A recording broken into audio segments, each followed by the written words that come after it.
Welcome back to Arika's kitchen explore the foodie in you. இன்னைக்கு நம்ம வீடியோவில் பார்க்க போகிற ரெசிபி ஒரு டேஸ்டியான முள்ளங்கி பொரியல். இதுக்கு ஒரு 1/4 கிலோ முள்ளங்கி எடுத்து அதோட எட்ஜஸ் எல்லாம் கட் பண்ணிக்கோங்க. இதை நல்லா தொளி சீவிட்டு இதை நல்லா கழுவி எடுத்துடலாம். இப்போது நம்ம கழுவின முள்ளங்கியை நல்ல குட்டி குட்டி பீசஸாக கட் பண்ணி எடுத்துக்கோங்க. உங்களால் எந்த அளவு குட்டியாக கட் பண்ண முடியுமோ அந்த அளவுக்கு கட் பண்ணிக்கலாம். இப்போது ஒரு கடாயில் 2 டேபிள் ஸ்பூன் அளவுக்கு நல்லெண்ணெய் அல்லது கடலெண்ணெய் சேர்த்துக்கோங்க. எண்ணெய் நல்லா சூடானதுக்கு அப்புறமா அதில் கொஞ்சமாக கறிவேப்பிலை, ஒரு பெரிய வெங்காயம், சின்ன வெங்காயம் கூட யூஸ் பண்ணலாம், அது செம்ம டேஸ்டியாக இருக்கும். இதில் 3 தக்காளி சேர்த்துட்டு தக்காளி நல்லா மசிகிற அளவுக்கு அதை நல்லா வதக்கிக்கோங்க.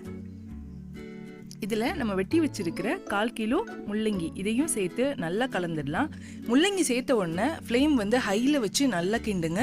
1 டீஸ்பூன் உப்பு, 2 டேபிள் ஸ்பூன் அளவுக்கு தண்ணி சேர்த்து அந்த உப்பு கரைசலையும் இதில் ஆட் பண்ணிடலாம். இப்போது இதை ஒரு மூடி போட்டு 10 நிமிஷம் லோ ஃப்ளேமில் குக் பண்ணி எடுத்துக்கோங்க. இப்போ முள்ளங்கி சூப்பராக வெந்துடுச்சு.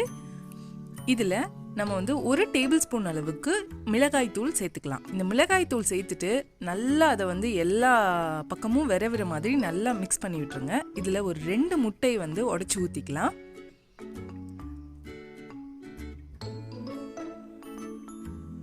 இப்போ முட்டை சேர்த்ததுக்கு அப்புறமா அகைன் ஃப்ளேம் நல்லா ஹையில் வச்சுட்டு நல்லா கிளறி விடுங்க. அந்த முட்டை எல்லா முள்ளங்கிலையும் நல்லா கோட் ஆகுற மாதிரி, எல்லா பக்கமும் நல்லா மிக்ஸ் ஆகுற மாதிரி விரவி விட்டுருங்க.